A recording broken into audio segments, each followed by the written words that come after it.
if we just look at the missionary activities today in India, there are so many, there is so much of deception, there is so much of unethical practices, methods that are employed, that are used to convert people.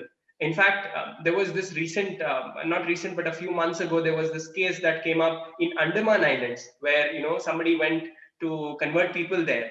And one can imagine the extent and the aggressive, not overtly aggressive, but in the mind, there is an aggression to sort of convert at all costs.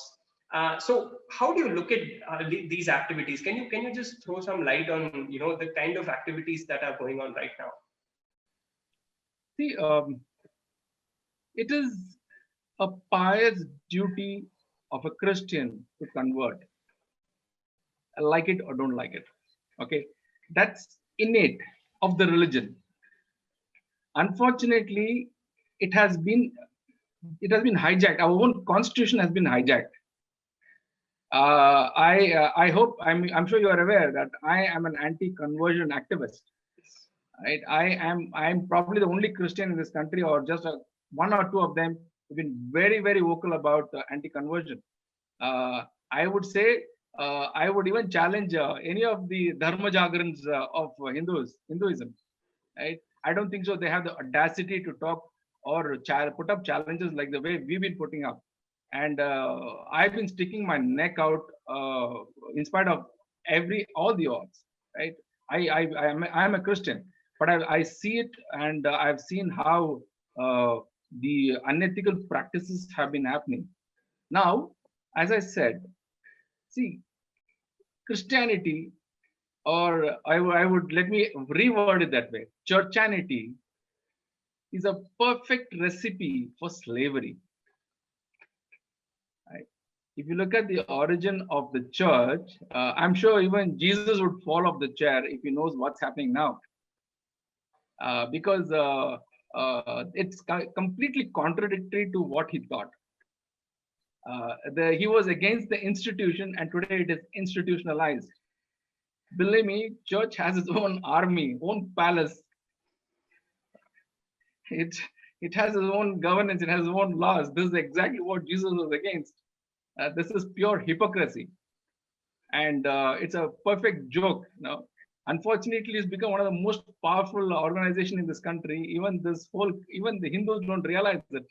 It is a matter of time. It is a matter of time that the very carpet will be removed from this country by the Christian institutions. It has been written off, saying that Christianity is just 2%, nothing will happen. People don't realize the militant missionary activity that is happening. Victimhood is something which is glorified in Christianity. If you look at Gramsteins, or if you look at any of these so-called churches attacks and all these are cashed in for funds. Any natural disaster that happens in this country is nothing but a welcome move, because there is a lot of funds that is coming in, and it makes the church richer. So it's a huge conspiracy. Unfortunately, the very Bible itself is used to brainwash its followers, and the oppressor keeps oppressing, the oppressed keeps oppressing, because there are two segments. One is the one who is supposed to be the anointed, who is the clergy and the church leaders. The other one is the sheep, meek sheep, which just needs to follow what has been told, because there is always a fear of the Bible that is put. So because of these brainwashed teachings is where people are ready to die. Right? I was looking at the Andaman Island issue itself. The guy knew he's going to die, and he is going to be glorified. And look at the whole globe, the way they glorified him for his efforts, right? For such foolish thing, right? So that is the extent to what people will go. And most of the time, it is the foot soldiers who will do it. See, look at it's a strategy. People, our country has not realized it. We are very dumb. I'm telling you, we are very dumb. We have not understood it. Unfortunately, it's not too late. it's not too late. I am working on some things. I hope the government listens to me. I can give proof to the government of to what extent it is going. I must tell you that I know Prime Minister Modi and Shri Amit Shah are doing an excellent job. But unfortunately, as leaders at that level, they can't do a lot of things even if they do. So somewhere something needs to be done. Otherwise, we will become the Lebanon. Please understand, we'll become the Lebanon very soon.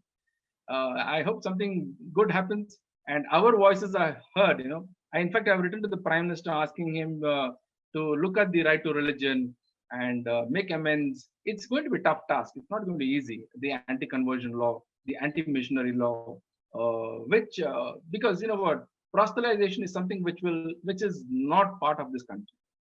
And we are an inclusive country.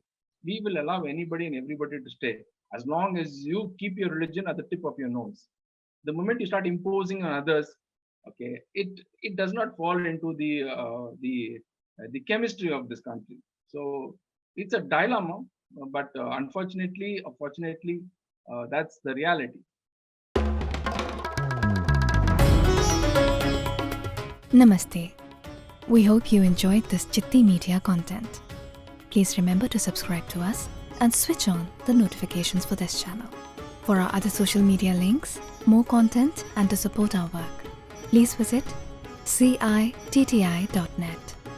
Dhanyavad. Namaskar.